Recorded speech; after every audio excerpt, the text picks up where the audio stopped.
Now we're getting ready to epoxy primer the 69 Cougar.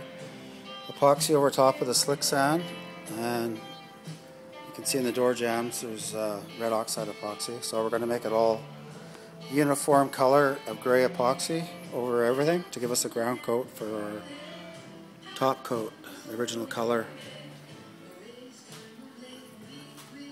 Original color of emerald green, so gray will be a good ground coat for that color.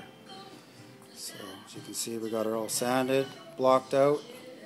Slick sand's all finished off with 240 grit sandpaper, and I'm going to epoxy primer over top of this, and then let her dry for a week, and then we're going to block sand it and start painting.